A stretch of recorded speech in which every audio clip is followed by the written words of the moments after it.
What is up, everybody, and thank you for joining us tonight. Obviously, you can see here that we have a very special guest, and it is not Chad. Mr.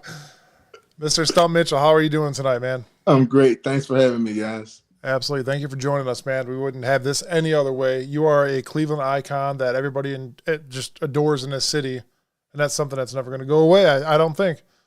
Well, I enjoyed being in Cleveland. Absolutely. I wish you can come back home, man. Oh, sorry, I'm not going to go with the pity right off the bat here, but I want to introduce some facts about you that not a lot of people know, your history, just other than being the running backs coach from the Cleveland Browns from 2019 to 2023. You saw the good and the bad. They just don't realize the significance that is under different regimes, or it's a rare feat by an NFL coach, that you hold a high school record for rushing yards in a season of 1,647 and a career total of 4,062 yards in a Citadel Military College of South Carolina as a 3-year starting tailback. Boom, that's where your career started.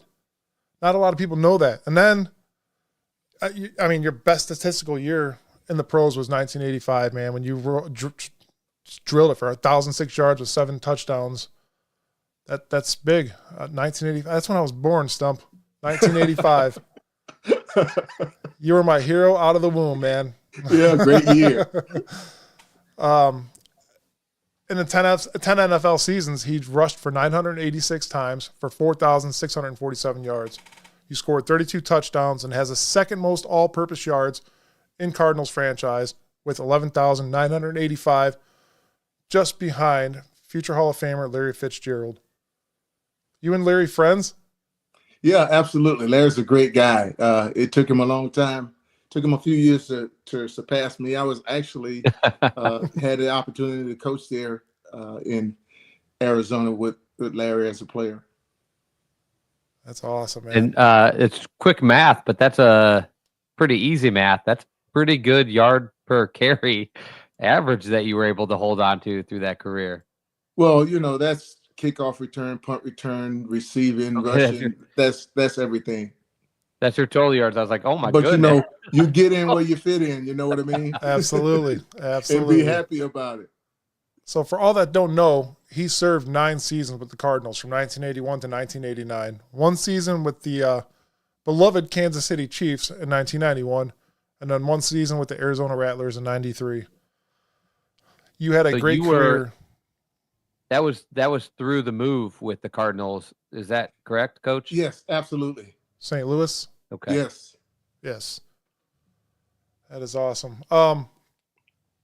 We do have a bearded, obviously our show is called Bearded Browns Podcast. We have a beard sponsor, and you probably have one of the best beards that have been on the show. So we have to brag about it. If anybody wants a beard that looks like Stump's, just use our code Bearded Browns Podcast for 20% off at beardgains.com. But Stump, what do you put in that beautiful beard of yours, man? And listen, I just put a little grease in it, try to make it shine, and stay clean. I wish mine would just turn all white already. I knew he was going to say that, though. I knew he was going to say, like, I don't do that much. It just kind of does this. I just had a hunch. I just figured, like, you have the vibe of, like, this just goes like that. Well, I tell you, for the longest time, I couldn't grow a beard, and then all of a sudden, frustration kicked in, and it started growing. You came to Cleveland, and boom, there was your beard. Some kind of stress beard. I didn't know that was a thing that happened, but yeah, I couldn't believe it. Love that we opened up the show completely with all of these like great facts about your career, coming up through high school to college into the pros. And then we opened it straight up with, tell us about your beard. Let's talk beard. It's an iconic beard, man. We've seen you more on the sidelines on television more than we have seen some of the other coaches. And that's because you are genuinely an icon to this city.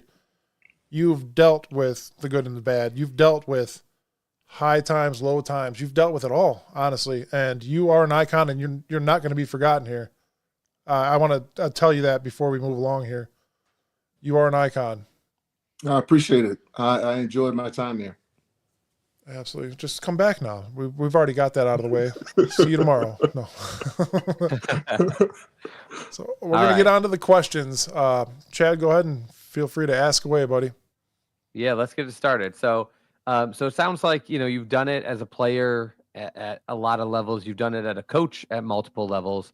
So we're wondering if you could tell us, like up to the moment, um, what are you doing these days, and what is your kind of openness to future football opportunities? Are you looking to keep your career going here, and what do you think could be next for you? Well, Like, I don't know exactly what could be next, but I know everything that every day I wake up, I think about Ace Parker, who played for the Yankees, and also George Boone, who was the general manager for the Cardinals, St. Louis Cardinals, when I was drafted in '81. Ace Parker, as you know, was a heck of a baseball player as well as a football player and a scout and a coach at Duke. Just a hell of a player, but he tried to get the Cardinals to draft me early in the draft, and they didn't. They told him, "Don't worry about it. He'll be there." He tried to get him to draft me in the third round. They ended up taking me in the ninth round, which no longer exists now. But every day I go to work, or I went to work as a player or a coach. I knew I was going out there to try to make things right for Ace Park and his family, and of course for all the people that cheered for me when I was a little kid here in Camden County, and of course the people that was involved with the Citadel. So my work, I always tied it to the people that gave me the opportunity to get into college and also to get into the National Football League.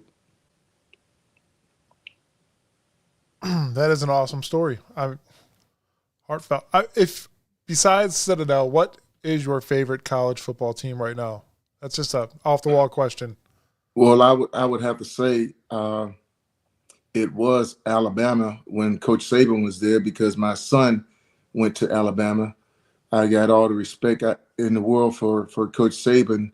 I learned a lot from Coach Saban. I had to meet with him on a couple of different occasions because my son wasn't doing the right thing. And I was in Seattle at the time, but at the Senior Bowl, I would see him in Mobile. And a couple of times he said, "Stump, I'm going to have to put Lionel off the team." By the time I got back to Seattle, he had changed his mind.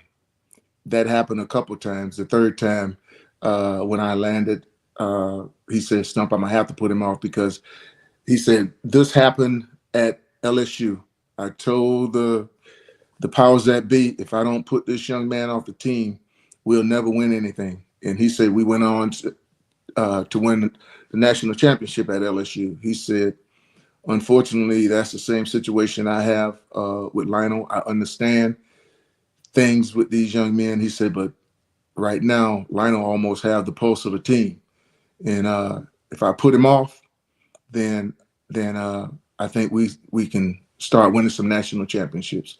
And he had to do that. I mean, you have to be tough love. I learned a lot from Coach Saban. I love him, and it's all about being able to have discipline, because if you don't, the other players are going to see it, and they're constantly, you're not going to get to where you want to get. You may win some games, but you're not going to win everything. That's very well said.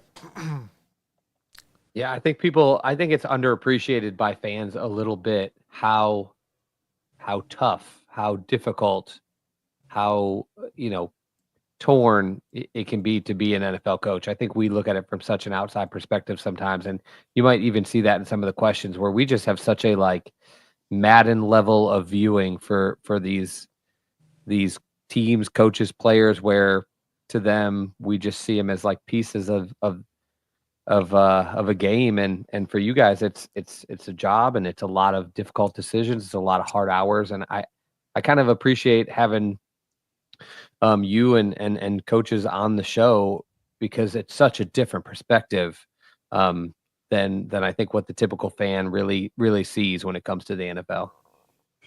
Well, for me, it's all about being able to uphold a level of consistency, pride, uh, trying to match what either the best players are doing when I was a player, or trying to get the guys to play as well as the best players are playing when I was a coach. My obligation was to the coaches that I coach with, and of course, it's always to the franchise.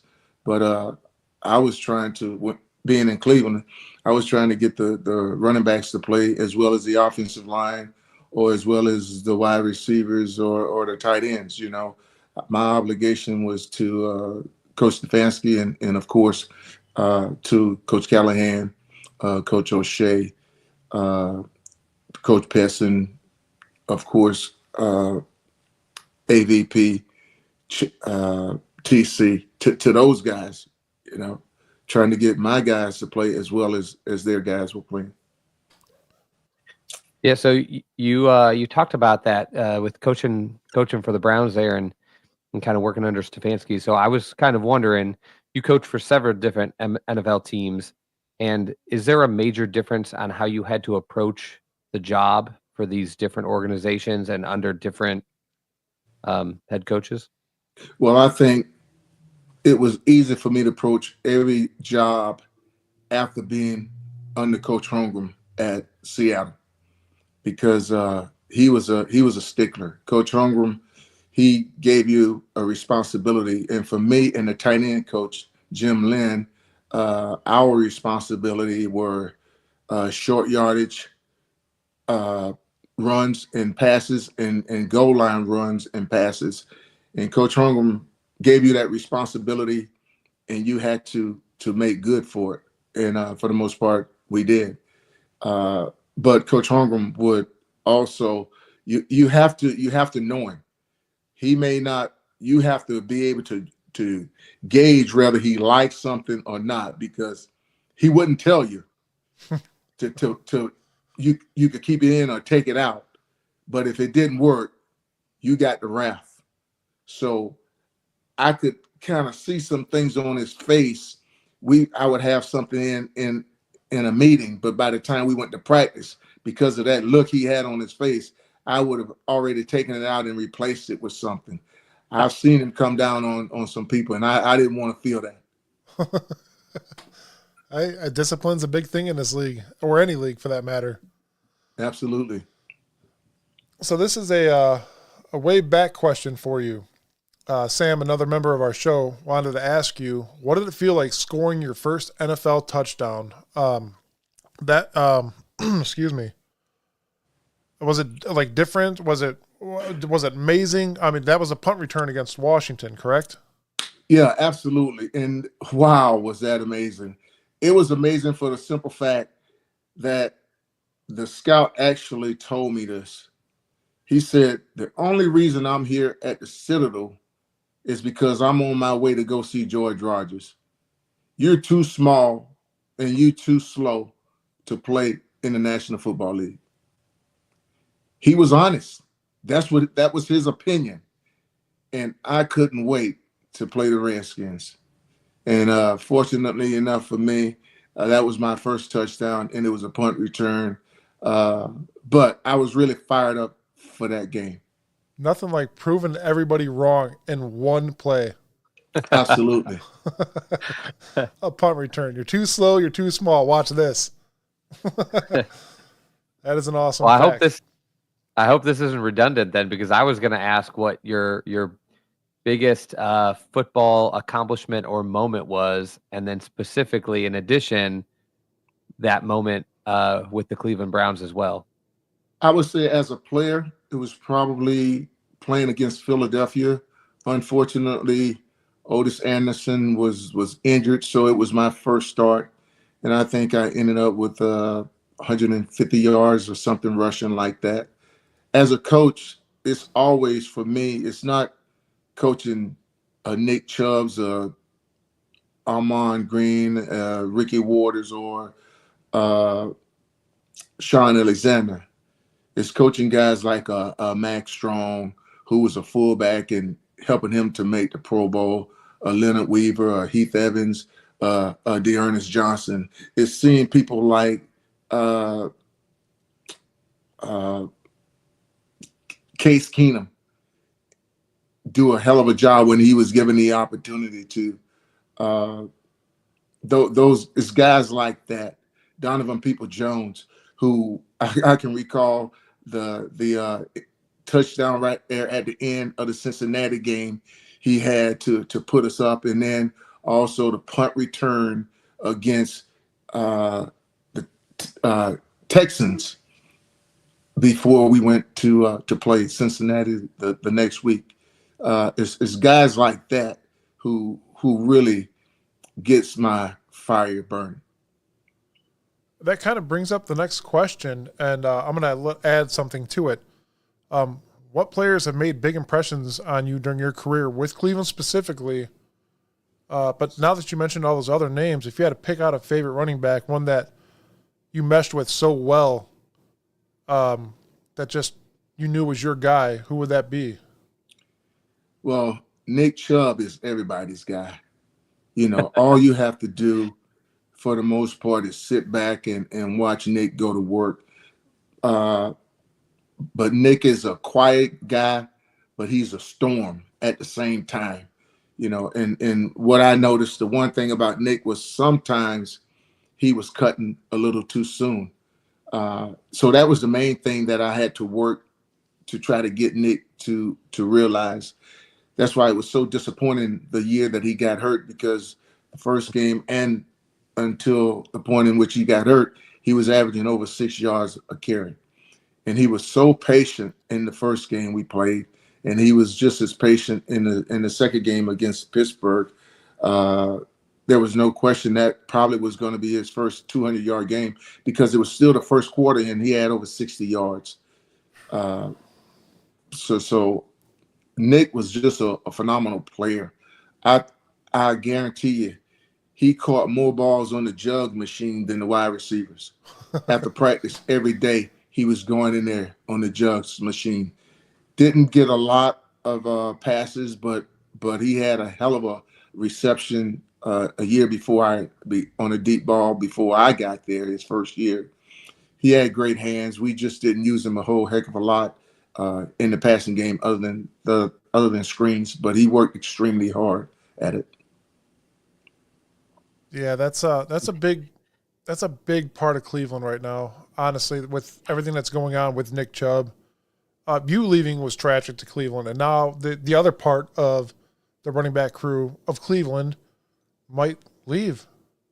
Yeah, it's kind of a bit of an end of an era, I think. And there was a Mary Kay Cabot report. I'm sure you're familiar with her, Coach. That with him being a free agent, that the Browns are considering letting him fully test the market, and they may not be bringing him back. And man, the response to that on social media and from some of our listeners has been pretty appropriately dramatic. I think it will be pretty heartbreaking to a lot of people to see him come back from this injury and get back out on the field next year if it's not in a Browns uniform. But he is one of those guys that I think the fans will continue to cheer for if he ends up just about anywhere, because he's such a special guy to this city. Well, a couple of running backs proved this year it's not all about the lack of success that they had.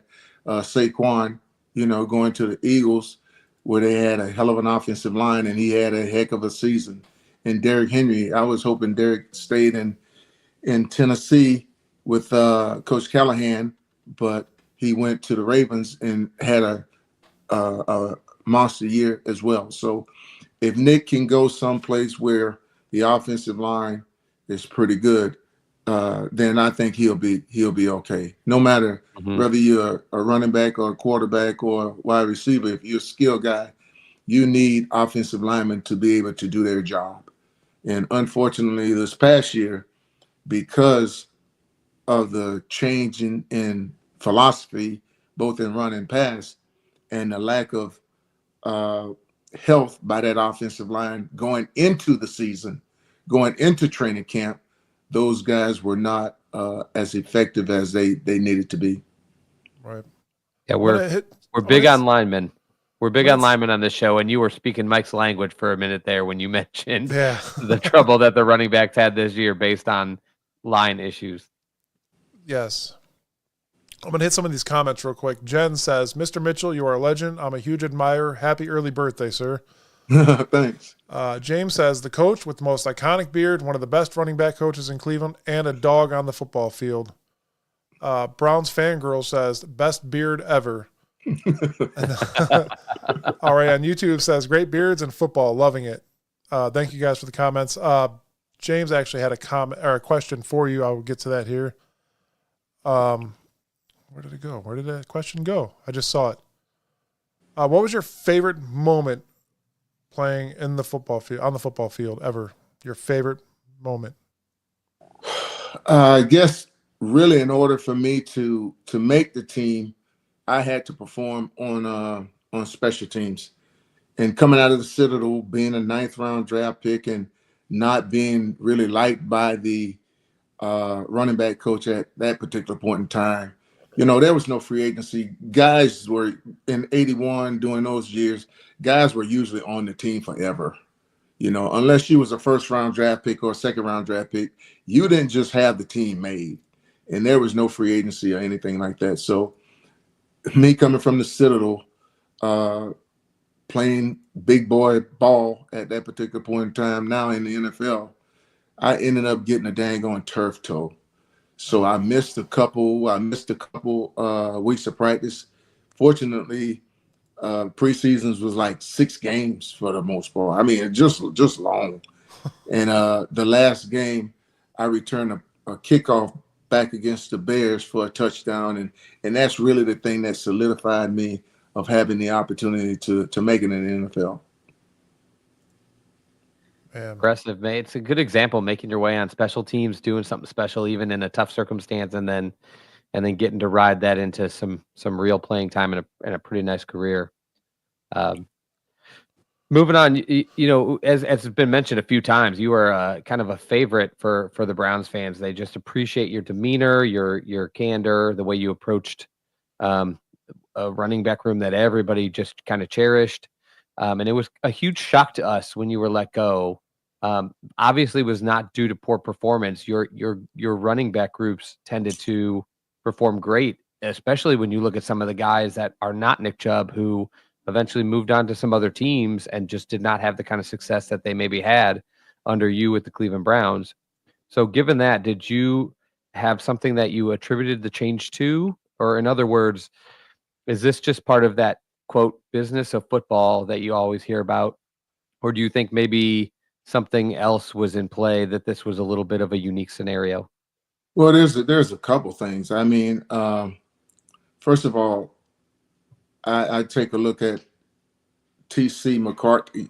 T.C. was let go before I was, and David Njoku had just had his best year, made the Pro Bowl and did everything.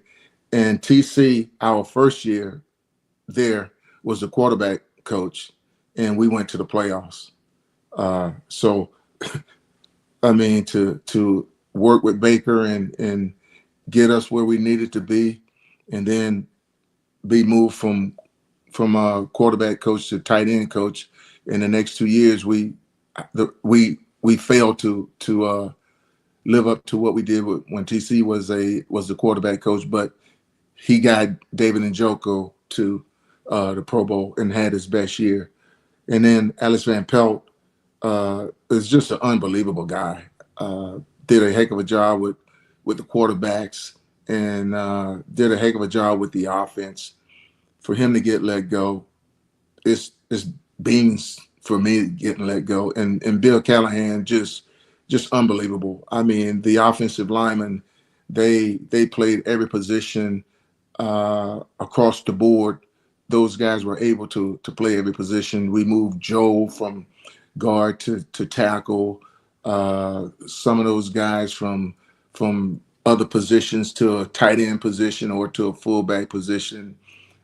So it was no big deal to me. But I would have to say, Coach Callahan and myself, we had a way of being very respectful, but we had our opinions about players. Coach Callahan loved Trent Williams, and he also loved Tristan Wirfs.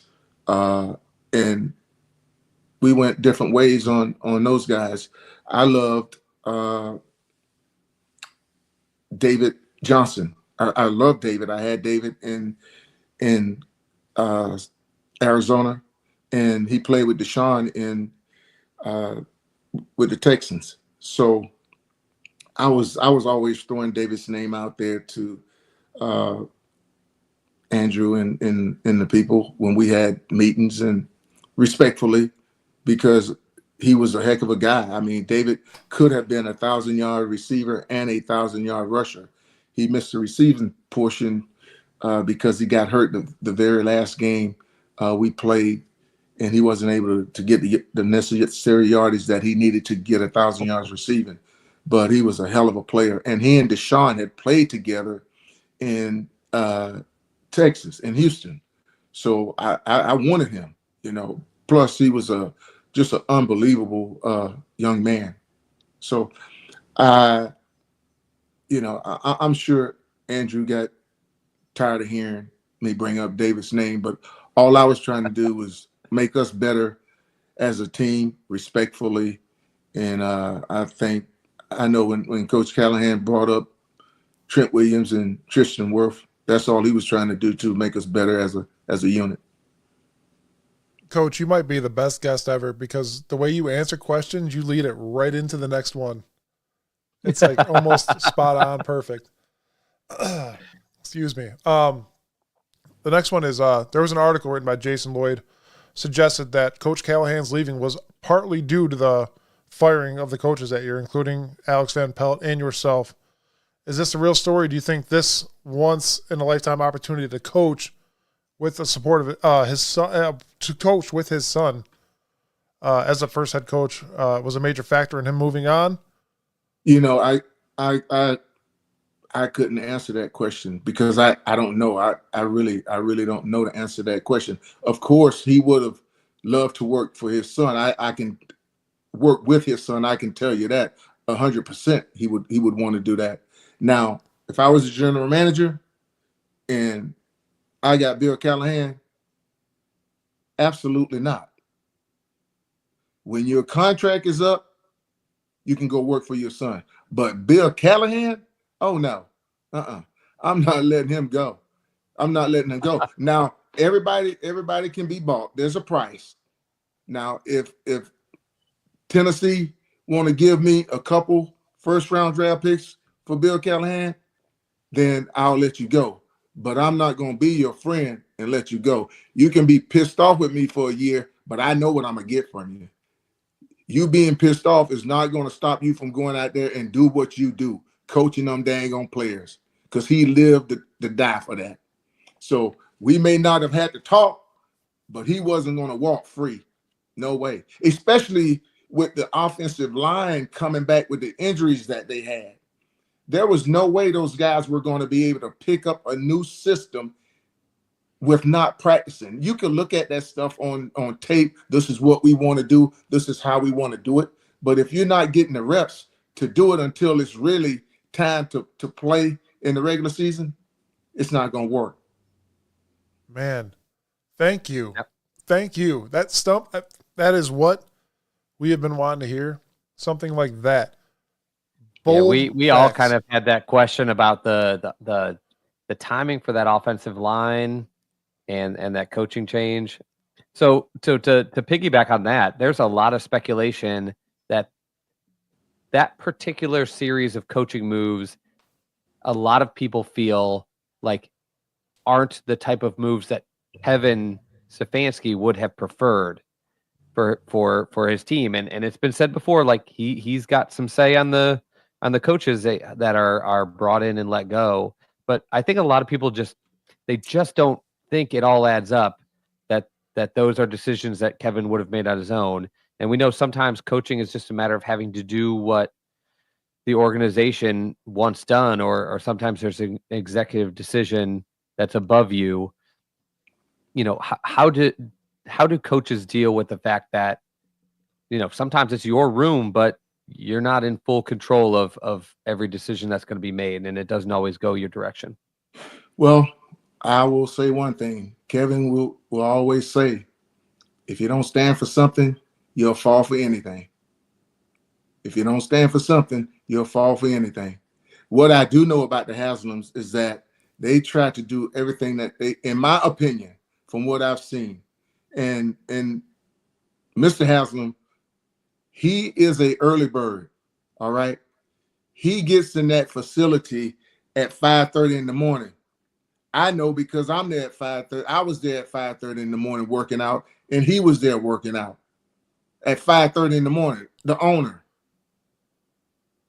So he puts in everything that he possibly can in order to try to make Cleveland a winner. Anything those players need, he try to get for them. All they have to do is ask, or he have to do is hear conversation about somebody, something someone had someplace else that they thought was great for the team, and bam, the next thing you know is there. So there's no reason for those guys not to win. I'm not. I don't know whose decision it was to do what they did, but there's no way they could have think that through. There's no way in hell you take a look at the health of your team after that season, knowing those guys were not going to be able to practice until you get ready for the season. That's not a big deal if you have the same offensive system, because those guys, they had a lot of reps, 3 years of reps, 4 years of reps for some of them. And now Coach Callahan moves on, but you don't make Scott Peters the offensive line coach. Scott's been there for 5 years with you. You got to make him the offensive line coach, but you don't. You bring somebody else in, and then you use him as an scapegoat. You use two guys as an scapegoat, in my opinion. You use offensive coordinator Ken Dorsey as an scapegoat when he never had the opportunity to call the plays for Deshaun. You can't do that. If it's his system, allow him to call plays for Deshaun. But he ended up calling plays for Jameis. And everybody knows who Jameis is. You want him on your TV show, okay? You want him on your football games, but you want to take the blinders off of him. I mean, Jameis had his best season when he played for Sean Payton. Sean Payton got away with quarterbacks. Russell first couple of years, his last couple of years in Seattle and his first year in Denver, in my opinion, Russell wasn't the Russell he was when he was pretty good.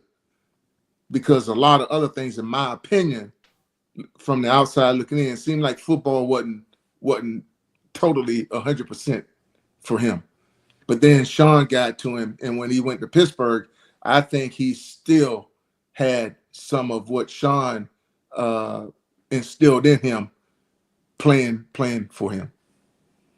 Man, Stump, I know we had an agreement, but we got a couple more questions if you're able to stay for a little longer. Sure. Awesome. You're the man. You're already the man before you answered that question, but just trying. But now even more so. Yes.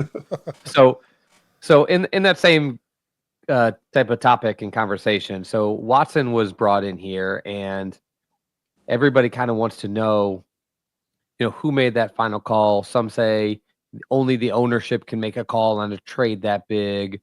Some say it's always up to the GM and it goes on him. And some say, everybody in that organization was fully on board. That feels a little bit to me like a company line that everybody would be on board. So I think regardless of who had that final say, was there a faction of your coaching squad, and you don't even necessarily have to mention any names, who you think, not even in retrospect, at the time would have preferred to just roll with Baker and just keep building on what you guys had going? Well, I would say I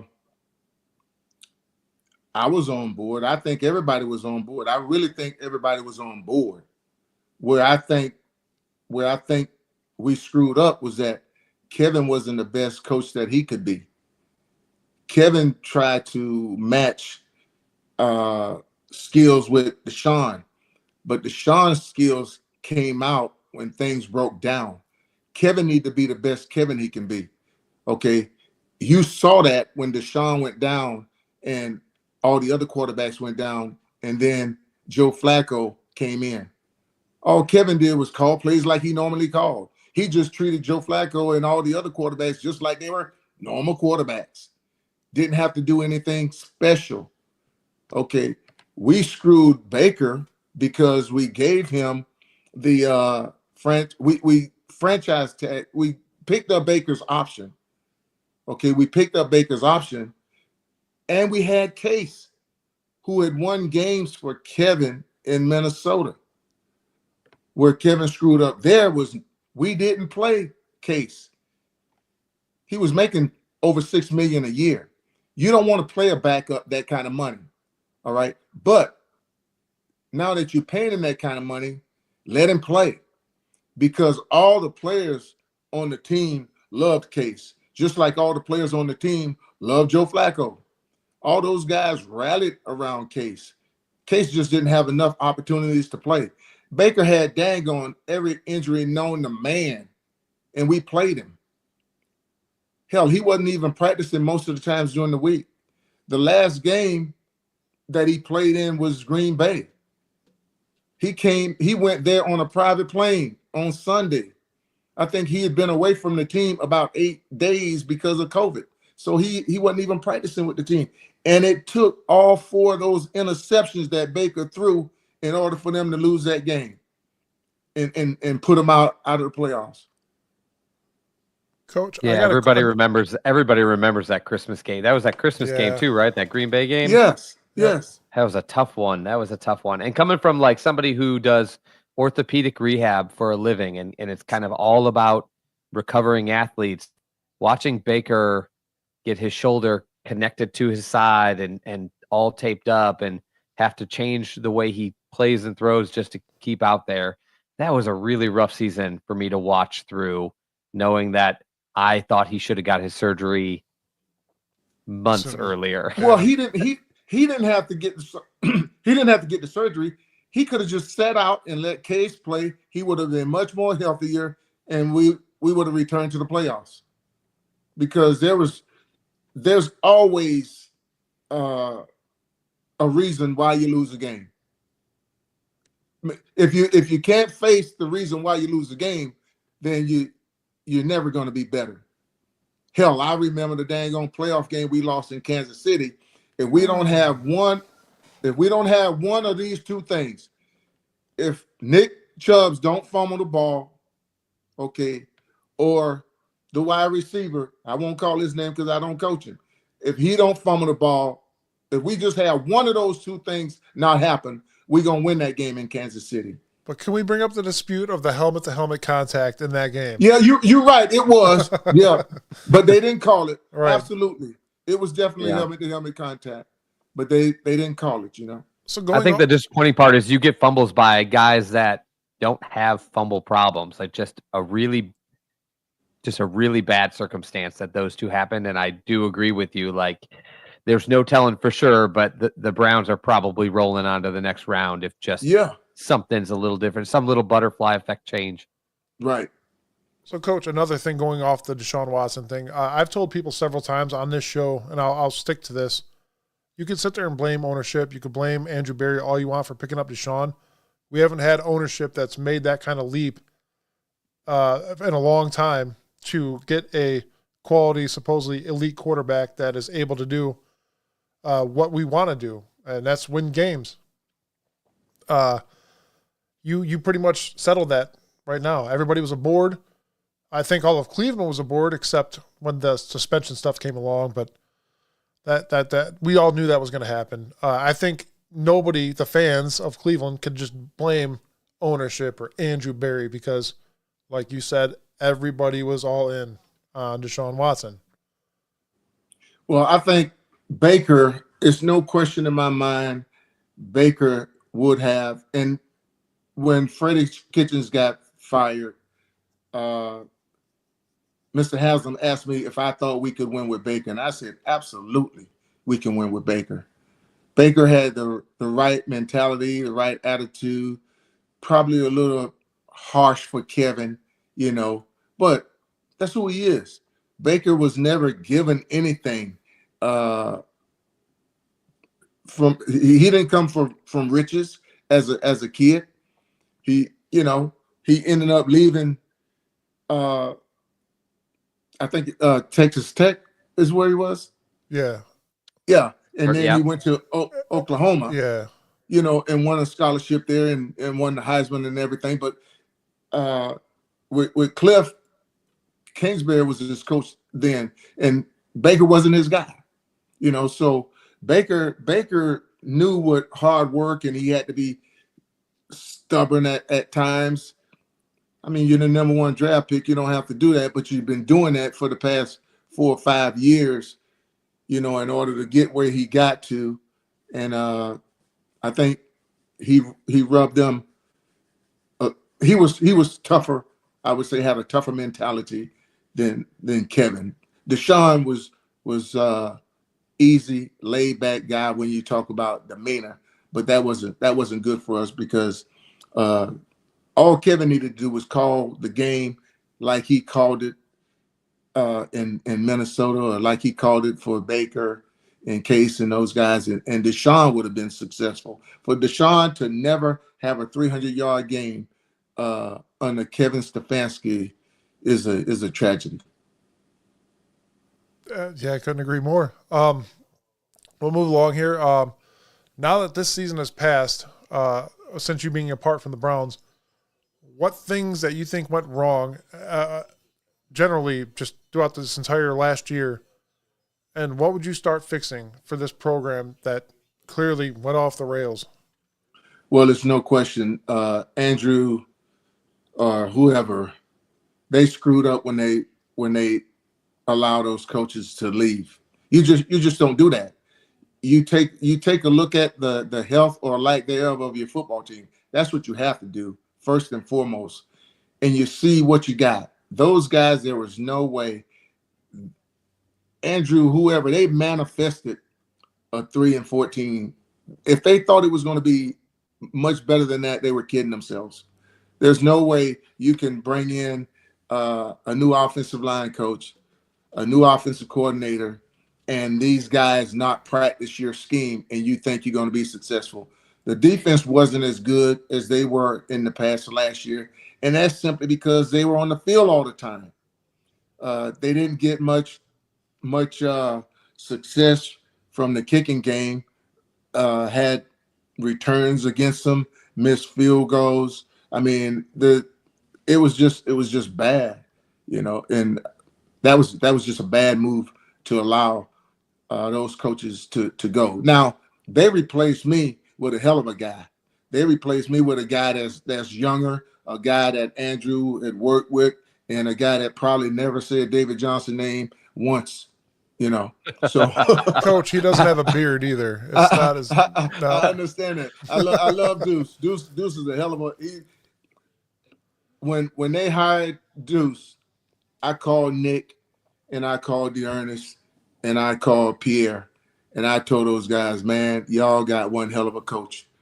Deuce is the truth, and Deuce was a hell of a player. He's a stern guy. He was going to be demanding. And those guys did a heck of a job.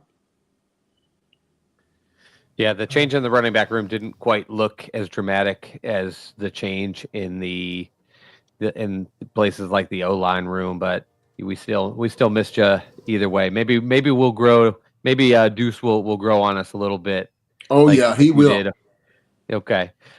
So you covered that really well. We got just two quick finishing questions for you, and they're definitely one for the current Browns and one for the future. So Miles has asked for a trade. That's one of the biggest stories in the NFL right now because he doesn't like the direction that the Browns franchise has recently taken, and he doesn't like their chance to compete for a Super Bowl over the next couple of years as he gets into the end of his prime. Would you agree with that analysis of his and with his idea of the current state of the organization? I would agree with Miles, but Miles don't have any leverage, But I would agree with him. But I would also, if you want to spark that football team, you go get Joe Flacco. Really? You want to spark Myles Garrett or any of those guys, you go get Joe Flacco. Because he did one hell of a job. I don't care what he did where he was last year. It doesn't matter. He gave Kevin the freedom to call plays like he wanted to call plays. And Joe broke a lot of tackles. Okay. If you don't have a good offensive line, one thing Joe and Deshaun had in common, they were both physical, strong guys. Joe is taller, but Deshaun is no short guy. But they were both physical. They broke tackles. They made plays, and you know it would have worked perfect with Deshaun and Joe there last year, because both of those guys respect one another. They respect the game. Deshaun would have learned from Joe. Ain't no question in my mind. It would have worked. I was sorry. I was disappointed that Joe wasn't there. I agree with you, or I think a majority of Cleveland agrees with you. Obviously, he threw his average 2 picks a game, but he brought morale back to the fans, the locker room. He brought so much back to the city. Everybody, I have a shirt that says "Flacco around and find out." Like that's well, you know what? in the playoff game, that was more on us than it was on Joe, because when we locked up things on Thursday night against the Jets. I think it was the Jets. Mm-hmm. We locked it up. Yep. It was and we were playing Cincinnati. We brought in another quarterback from Arizona on Friday, and he played in the final game. Well, it's okay that he played, but the problem was we didn't practice Joe and a lot of the guys during that week. So they had too much time off. And we looked that way when we played the game, the playoff game. Against the Texans? Yes. We looked that way. Joe, I can recall seeing David running free down the middle of the field. Weeks before, that would have been a touchdown. This time, Joe held him up. He didn't throw the ball where David can just run. So, but I think Coach Stefanski learned from that, because hopefully, I mean, he's experienced it. Coach Callahan still wanted us to take some practice snaps, but Kevin wanted us to be nice and fresh. So he said no. They didn't practice for those days, and it came back and it bit us. But I think if he ever gets in that position again, they still may not play in that game, but I guarantee you they'll be practicing a few reps. Yeah, man. Stump, we're going to end it on this last question, buddy. I really do appreciate you coming on. Everybody else is still giving you massive, great comments. We would like you back, but in the real world, unfortunately, that might not happen, or probably will never happen, unfortunately. But your experience for this team has built so much for the city, and you watch linemen, you watch running backs, you watch the whole offense, because that's your thing, correct? Yes. So, coming out of watching this draft, the draft coming up, in the combine, it is graded as one of the best running back groups in years. Are you seeing the same thing in that? Yeah, they have some good running backs. It's no question about that. Ashton Genty from Boise, he's definitely a heck of a player, and down there at Ohio State, Junkins. But I tell you, the guy that I really like, Arizona State. Oh, Scatterbo. Yeah, man. Scatterbo. Hey, Scatterbo. Running back on the show. Scatterbo right now, for the lack of an offensive line, that's the type of guy you need right now. He's a physical guy. He can pass the ball. He can do a lot of things. So someone's gonna get a great player in that young man. And that was the next question. Who would you give the Stump seal of approval to come to Cleveland? I would love Scatterboo. I mean, the guy, he's a tough Cleveland Brown player. Heart. And ain't no question in my mind about that as a running back. But look, you get an opportunity to get a dang on Travis Hunter. Whew. The guy. If you do your math right, you could play this guy on both sides of the ball. You know, if he's out there and he's playing his behind off and locking folks down, now you got Denzel, you got MJ, you got Travis. Offensively, you can play him when you want to play him. If you got Jared Judy doing his thing, shit, and you got Njoku, it don't take long to make things look pretty good in Cleveland. But Coach, when was the last time we realistically saw a dual side player that could play the ball well? Dion, but Patrick Peterson did it a little bit in Arizona. During my days, Roy Green did a hell of a job of it with the Cardinals. But football has changed now. I think he can do it. Travis can do it. He's not the greatest route runner. He'll get better at running routes. He's okay, but he'll get better at running routes. But the guy is in an immaculate shape. He's a guy that it will be tough for me to pass on. I get that. One last question. Coach, I cannot tell you how much people are gonna just absolutely blow us love up for that. what you just said. I cannot wait to hear the feedback on both Hunter, Scatterboo, who I know Cleveland fans absolutely love as a prospect, and some have had some questions, but hearing that from you is going to go over just tremendously. Man. He's the next well, CMC. see, my deal is with the quarterbacks, you're going to have to fix that offensive line before you any of those quarterbacks. If you're talking about Shador or Ward, you're not going to have a winning season with those guys. They're not going to do it. Shador, he's not physical enough. Okay, and Ward, he's more of a guy who can get out of trouble than Shador is. But Joe Flacco, I'm a damn Joe Flacco man. He's got a resume. He's won. Plus, he made it easy to come to work. He made it easy for players to get out there and do what they were supposed to do because they saw the professionalism in him, and they also saw him producing, having fun. So you're not looking to have Joe pass a year or two. That's all it needs. If you let him know he's the guy, shit. You don't need everybody else. Joe, all of those guys will be ready to rock and roll because they know what Joe can do. And they know what Kevin can do.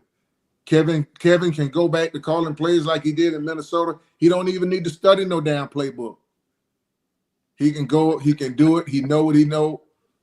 Defense will love it. Miles know what Joe Flacco can do. Yep. Yeah. So Angel, another co-host of the show, says if they fix the scheme, will that help because the linemen complained about the scheme at the end of the year? Well, right now, they can't fix the scheme because they got a new offensive line coach. So he's going to come in with something new. The only thing they can do right now, hopefully, is get healthy. Hopefully they can get some guys either in free agency or in the draft that can come in and play. Jed is out. Probably is not going to be back there. DeJuan, he's got a problem with health and also weight. Jack, I don't know if he's going to be back there, but he's been injured. Wyatt has been injured. Posick. But those guys, the best thing that would happen is that they hard is not injured. None of them hard is injured. And if you get Joe Flacco, you just breathe life into him. Man, Stump, I'm speechless right now, man. You have healed a lot of people in Cleveland's thoughts, because a lot of people say bring Joe Flacco back, and then everybody's like, oh no, we're having this battle against Ward and Sanders, and you saying that to these Cleveland fans might bear some good news possibly coming up. We don't know what Andrew Berry and Stefanski and the Haslam's have up their sleeve right now. We know the draft's coming up, and man, if you want to experience almost the type of year that you experienced, then get one of those two quarterbacks, and don't do nothing to fix the offensive line. All you got to do is go back and look at Colorado before they got a halfway decent offensive line this past year, where Shador was sacked millions of times because he held the ball too long, and he's not as good a runner as Cam. He'll have some issues. Wow, man. All right, well, Stump, we're gonna let you leave on a high note, man. I want you to tell everybody about your podcast, that when they can catch it, where you're at, and all that. Yeah, it was just Stump Talk Podcast on Twitter. Also, for the most part, YouTube, same things, Stump Talk Podcast. Had a great opportunity. Ro got it together and just gave me an opportunity to talk football. It was fun. I enjoyed it. He's a good guy too. I talked to him quite a bit today. I would definitely love to have you back on here, Stump. I love your wisdom, the way you talk, man. It's just perfect. I think you give Cleveland fans some hope when you talk as well. Well, I know one thing. The fans, they don't ever have to question whether the Haslams want to win. And now, I don't know if they're organization that gets involved a lot. I would say no. I think they allow some people to do their jobs, but sometimes they got to be accountable for. Andrew, there's no way in heck he should have allowed Coach Callahan to leave without getting some picks for him. And the situation that offensive line was in, it would have been no big deal because they still would have been performing the same offensive system. That's why you should have named Scott Peters the offensive line coach, so everything would have been the same. And he was hands-on with those guys all the time. I don't know how you could think you could interview somebody else that was going to be better than Scott. It don't figure. Well, I agree 100%. But I appreciate it, guys. I'm going to leave here with some great comments. Jen says she could listen to your wisdom all day.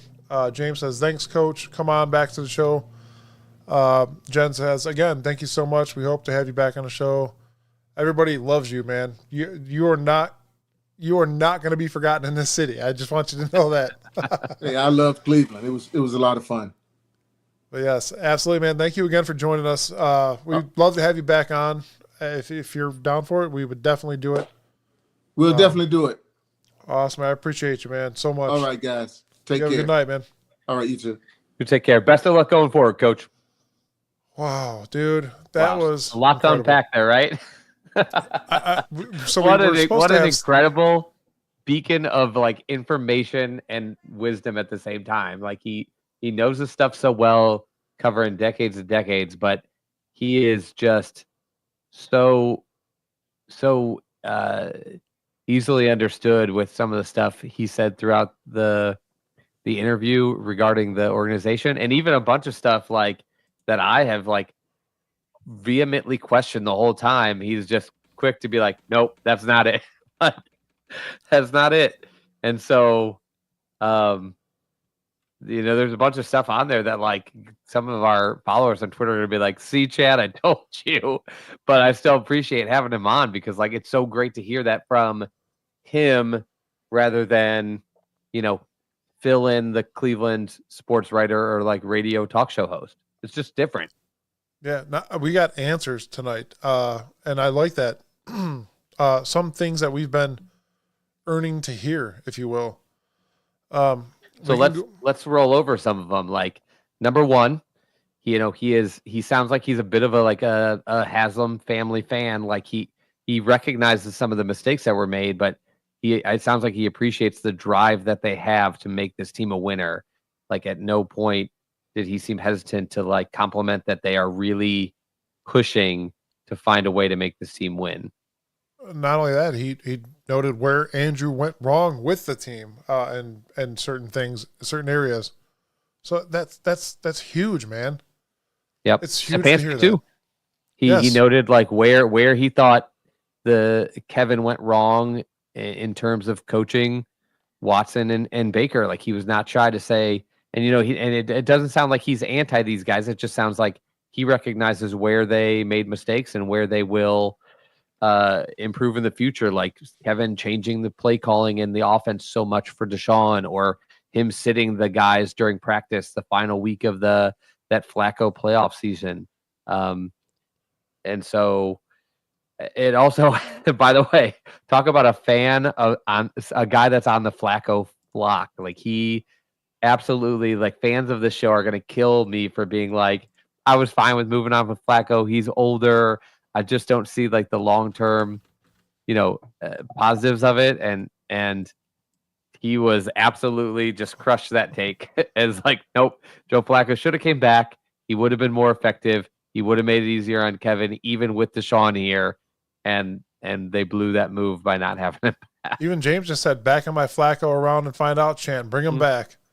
That was huge. That was huge to hear something like that, considering the quarterback drama that we're hearing right now. And for him to want to pick up somebody other than a quarterback was big. That's insane. He recognized that the line also had issues, and that was my biggest thing. And you called me out on it right in front of Coach. Thank you.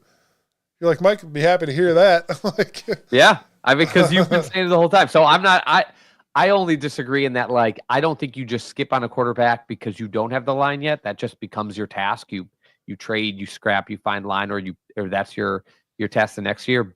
But he was with you that like these guys that are on the dock to come in are not going to be successful while the line is bad. And it's not just going to change because they changed the coaches. They need to have health, and they need to start looking for youth. And I don't disagree with that. I think it's time to start building behind this line. I don't think you can make the switch this year, but these guys are not long for the world. And I would agree with him that like, if you're not going to continue to build in the trenches, you're missing. Now, I don't know if that guy is in the first round this year. Unfortunately, just like the quarterback, there's not that lock guy at 2 that you could say has the grade like Joe Thomas, where people think he's a plug and play for a decade guy. But yeah, he's on the, if you don't build your offensive line, you're not going to get anywhere. Train, and I think we all agree. Speaking of youth, whether Nick Chubb stays or not, his recognition for running back Scadaboo is huge, and that's up. Sam is all for Scadaboo. Sam loves that guy. I don't think Sam wants any other running back but him. And I think, I was looking from him like too, anybody can look at this draft and say like Judkins is incredible. He's going to work anywhere you put him. He's just an incredible running back. But there's Travion Henderson. There's Genty, another guy. He's going to work everywhere. He's that kind of like 3-down back. But I was looking for like, okay, let's go away from like the top back in the draft, and let's go away from the names that we know from Ohio State, and like, who is it that you're looking at to fit this system? And he was not hesitant at all to say it still would be Scadaboo, like whether it's just my guy or whether it's the guy for the Browns and for Kevin's offense. He sounds pretty convinced that that's a guy that they should be looking to bring in. And that's a guy I'm seeing a lot in like the 3rd round. I don't know if that will hold up or not, but man, that's awfully tempting now after hearing that from him. And of course, he was pretty clear that he's a Travis Hunter fan and kind of dual threat. answered that question, that he does believe that based on what he did in college and the NFL today, that he thinks the guy will play both ways. I think realistically, he also hinted like maybe you're not playing him every single play, but you can put him out there when you need him, and on offense, he can get something done for you in whatever capacity you put him out there. So I think that was worth hearing from, since that's a realistic possibility if the Browns either take a pick at 2 or find somebody looking to trade up and make a draft pick in their spot at 2. I guess my biggest concern with the guy playing a dual position is he did say his athleticism was spectacular. It was perfect. Over the next couple of years, that's going to decline. Like you said, not playing him every play would be beneficial. Yeah. But you're going to see a decline and maybe moving to whatever he's playing best position-wise.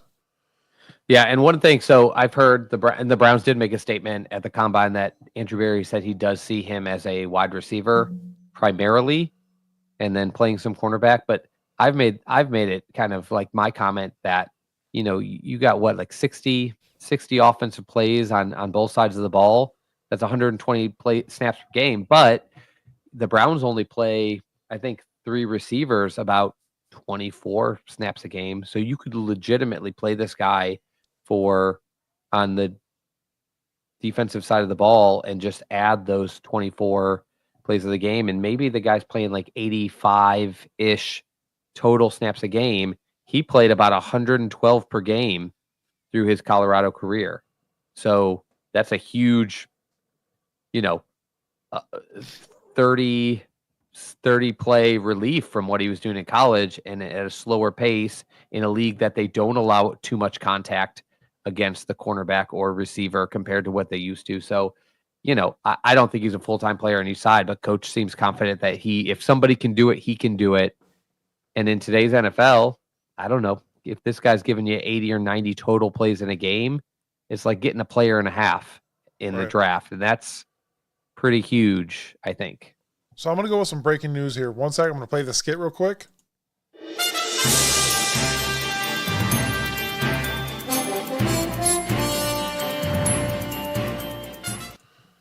So for some of you guys know that I've been house searching, and we put a bid on a house Saturday, and we found out something during the show, and I have no idea yet if we won the bid or not. So I'm about to find out. Babe. No call yet. Oh, never mind. No call yet. So no breaking news. I apologize, everybody. We will see you next Saturday. Oh, man. By then, I hope you know. By then, I hope you know, because it was really stressful when you're trying to get yourself a house and you give a good offer, and then, 10 days later you find out like, oh, they took somebody else's offer, and you're just ready to get back to the drawing board. It's a bummer, but all right. We will see though. So until then, we will see you guys Saturday. Is there anything else you want to close out with, Chad? No, I think I would say one more time, like I think after hearing Stump Talk, definitely check out that Stump Talk podcast. Hopefully we convinced him to take a stop at beardgains.com, and it doesn't sound like he needs it. It sounds like he has the natural flair for a super beard. But check out the Stump Talk podcast. I'm definitely going to hear a little bit more of what that guy has to say, and hit us up on Twitter with your guys' thoughts on the show and some ideas for future guests, and hopefully we can keep the train rolling with guests that incredible, because he I just thought today that was so great to hear from Coach. Awesome. I'm just typing notes to Chad, but yeah, we will see you guys Saturday. Thank you guys all for